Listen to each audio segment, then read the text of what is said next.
test is in 4-part, Part 1, Part 2, Part 3, and Part 4. Now look at Part 1. Part 1. You will hear a woman phoning about the shared house she is going to move into. First, you have some time to look at questions 1 to 7.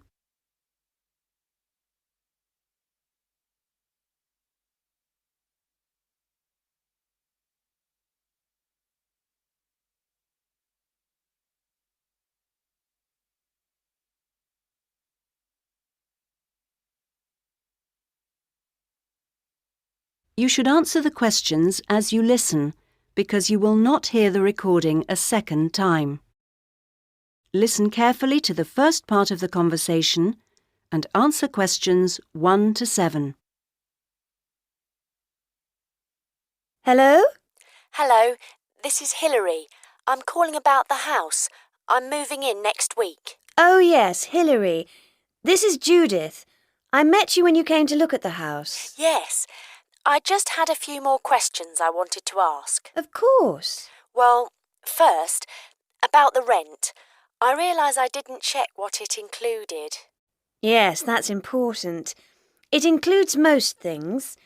We don't have to pay extra for heating, for example, just for the telephone, which is fair enough, I suppose.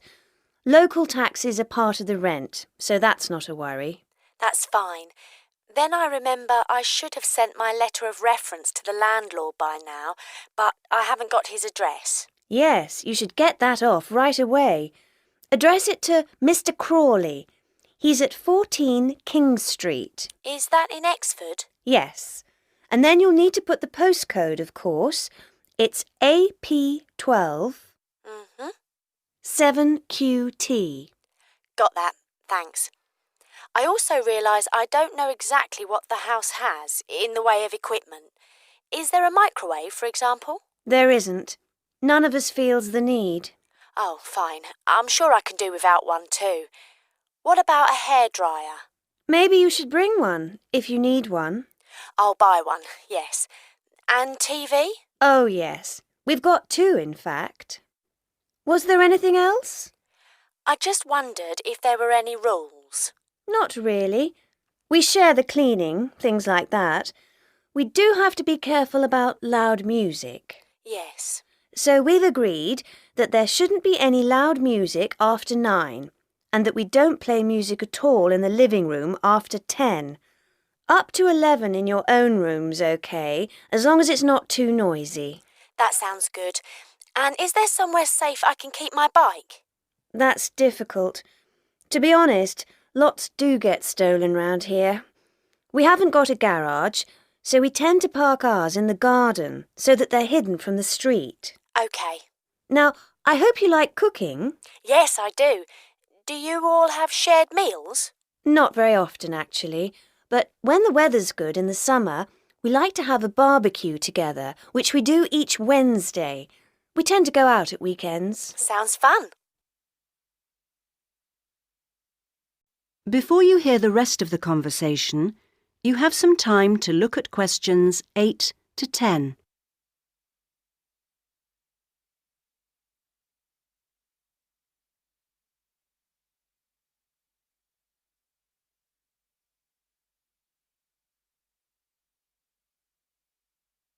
Now listen and answer questions 8 to 10. Are you familiar with this area? A bit. Actually, there are a few things that I'd like to know the location of. A bank, for example.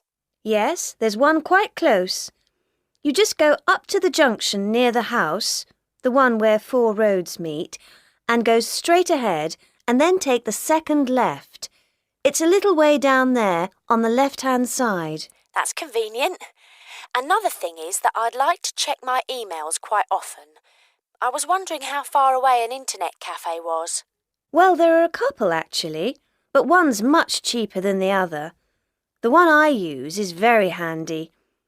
You just go up to the big junction and then, well, I go straight ahead and then turn right so that it's on the right-hand side. Fine. And one last thing. Uh-huh. I need to go to the post office quite often. I'm hoping there's one quite close to the house. You're in luck. You'd walk up to the big junction and then, if you want a nice route, take the street that's slightly to the right. Then you'd want the second left and you'd find it on the right side of the street. Well, it all sounds great. So, we'll see you in a couple of days' time? Yes. OK. Bye. Bye. That is the end of part 1. You now have half a minute to check your answers.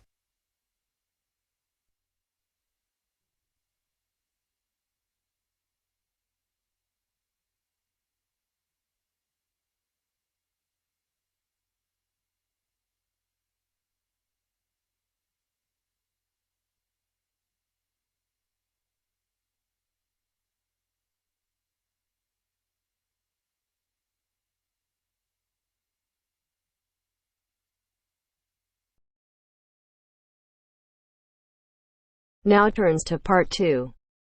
Part 2. You'll hear two teachers discussing a school trip. First, you have some time to look at questions 11 to 16.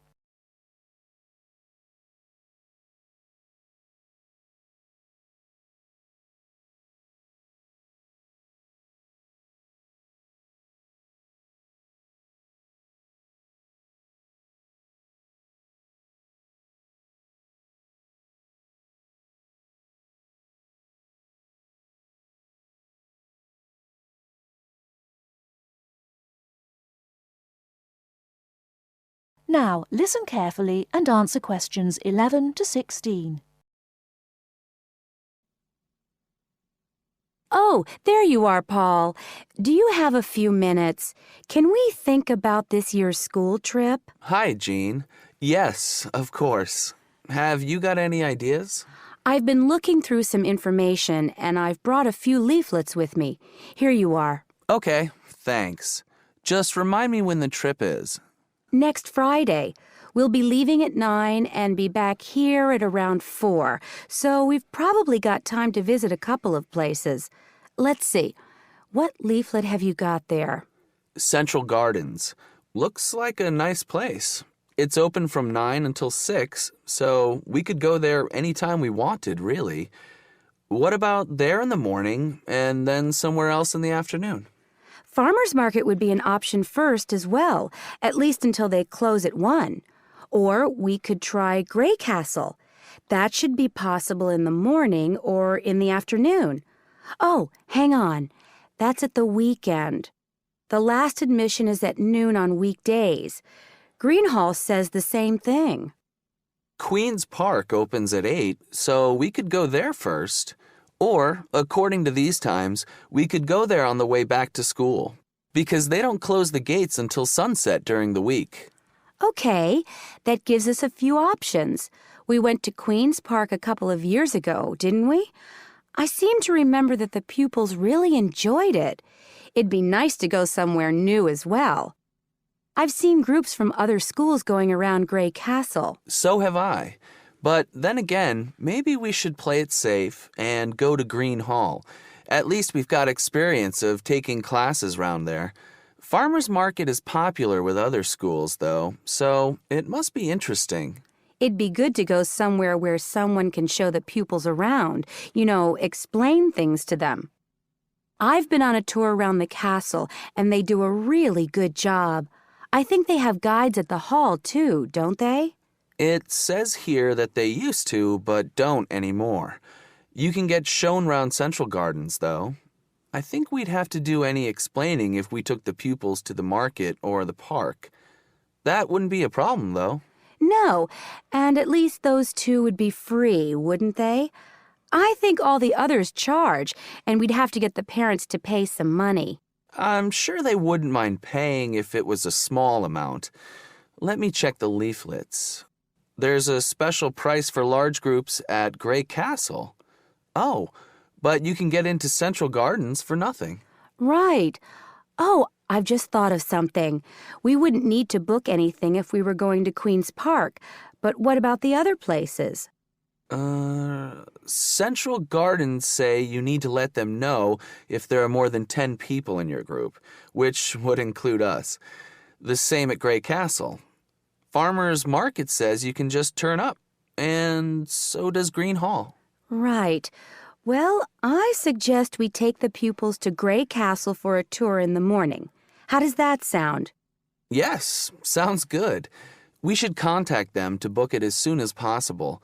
In the afternoon, we can do something a bit more relaxed at the park, and we'll have to think about going to Green Hall another year. Shame Farmers Market isn't open, but we can't change the day. So that's a decision then. Now, let's think about what we're going to get the pupils to do. It's a school trip, after all, and we should give them some work to do. Before you hear the rest of the talk, you have some time to look at questions 17 to 20.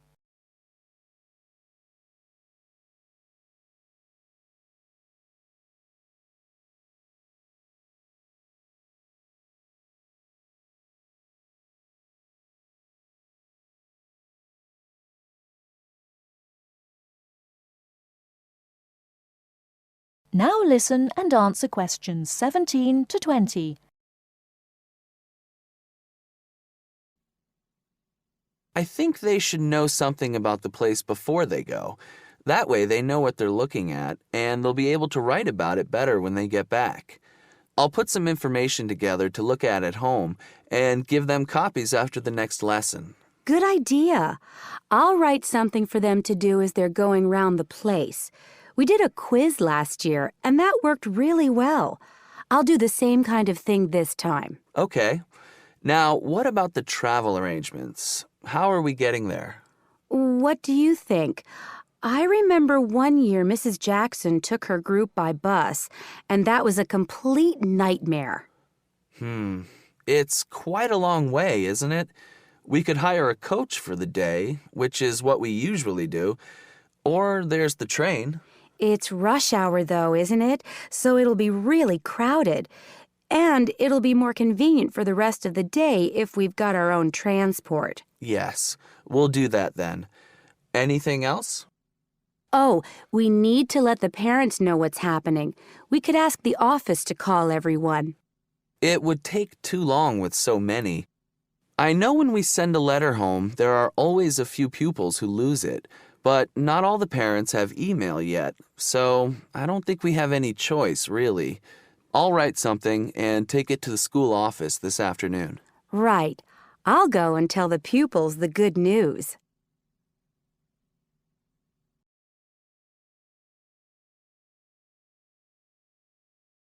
That is the end of part 2. You now have half a minute to check your answers.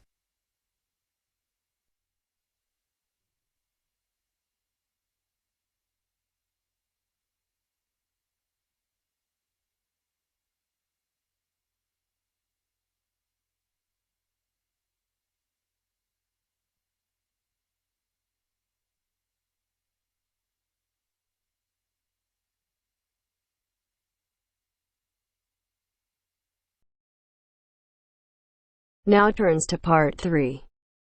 Part 3.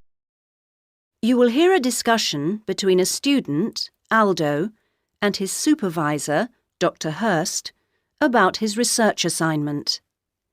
First, you have some time to look at questions 21 to 23.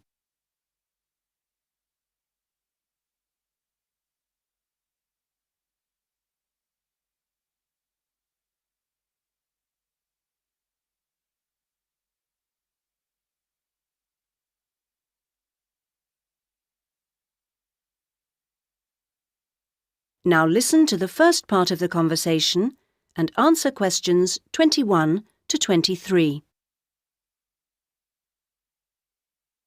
So, Aldo, how's it going so far with your assignment? Not too bad. You're looking at the community round here. That's right. How people perceive the community they are in. Have you made much progress? I conducted quite a lot of interviews on the street with local residents. Their responses are interesting. I haven't got quite as many yet as I'd like.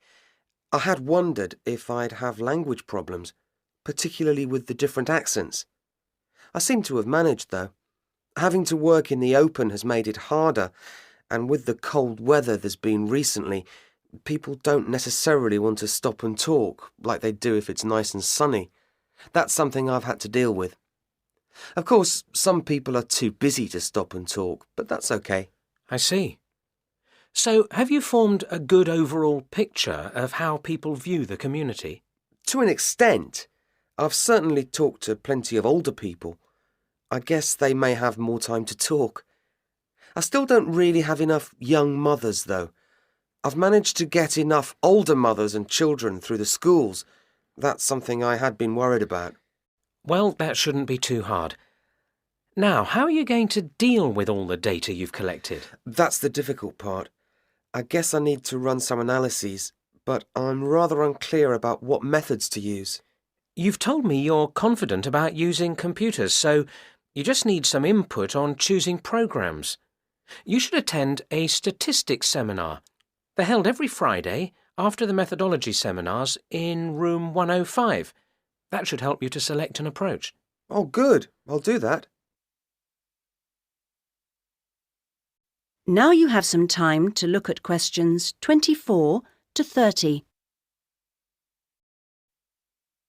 Meanwhile, let's hear something about what you've learned.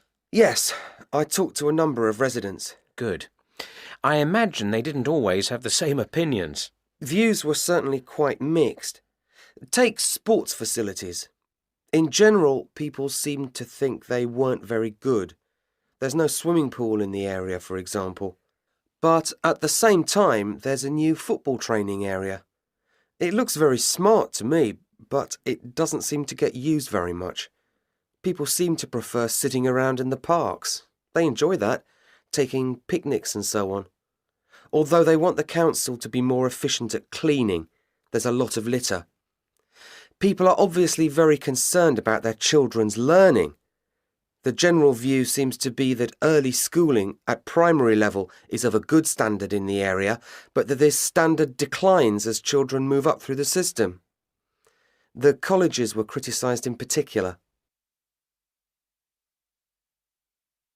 OK, now are you going to collect any more data? Some, I hope. There's a local festival next week, and I think the events there will give me some useful opportunities. I talked to a council officer about it all. Good. What does it involve? First, there's a dance show, which I'm sure I'll enjoy. The council explained that the concert hall's being renovated and won't be ready in time, so it's being held in the main square, which I think will be better anyway. At least I'll have more space to wander round in. True. And so I hope to be able to carefully watch the age groups that are there in the audience and make notes about how they interact. So that's one event. Then the following day there's another interesting event which I look forward to going along to, and that's a cookery competition. Oh yes, interesting. I think so. Yes, that one's being organised in the town hall, which has a big space apparently. With food and cooking from all the different people in the area, the council officer told me that it'll be a good chance to find out about the different cultures that make up the community. Sounds promising. Then there's one more event I'd like to go along to. The council officer promised me that the courses fair will be interesting. It's going to be in the Langtree Theatre, and the officer said lots of teachers will be there. I've already talked to plenty of them, but he advised me to put some questions to the head of education, who will also be there. That's all very useful. OK, I suggest you come back next week. That is the end of part 3. You now have half a minute to check your answers.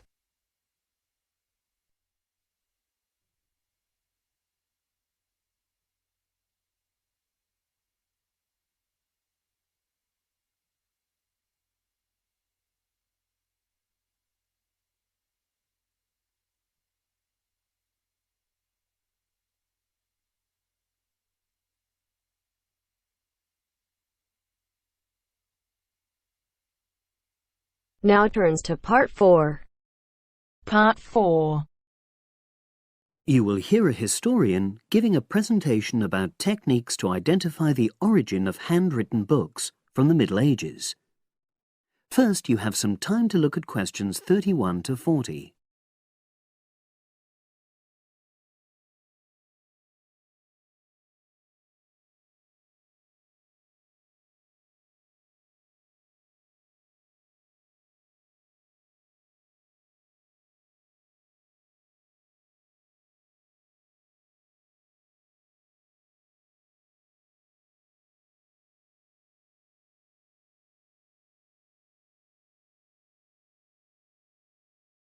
Now listen and answer questions 31 to 40.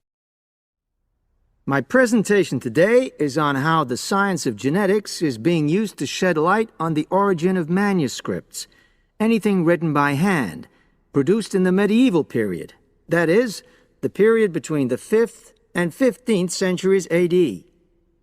As many of you know, thousands of medieval handwritten books still exist today. Some of them have a clear provenance. That is, we know exactly where and when they were written. But the origin of many manuscripts has been a complete mystery. That is, until 2009, when geneticists started using DNA testing to shed light on their origins. But before looking at the new research, I need to explain something about the way the manuscripts were produced, particularly what they were written on. Virtually all were written on treated animal skins, and there were essentially two types. The first was parchment, which is made of sheepskin. It has the quality of being very white, but also being thin. It has a naturally greasy surface, which meant it was hard to erase writing from it. This made it much sought after for court documents in medieval times. The second type is vellum, which is calfskin. This was most often used for any very high-status documents because it provided the best writing surface, so scribes could achieve lettering of high quality. So, once the animal hides had been chosen, they had to be prepared. Where the right materials were on hand, the skins were put into large barrels or vats of lime, where they were agitated or stirred frequently.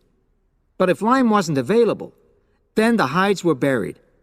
Both these techniques were designed to cause the hair to slough off and the skins to become gelatinous and therefore more flexible.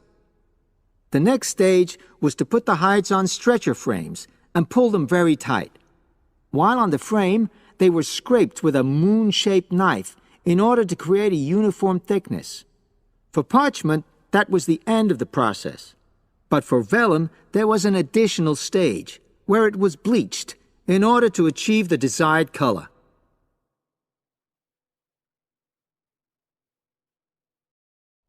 So, what does all this preparation mean for the quest to identify the origins of mystery manuscripts?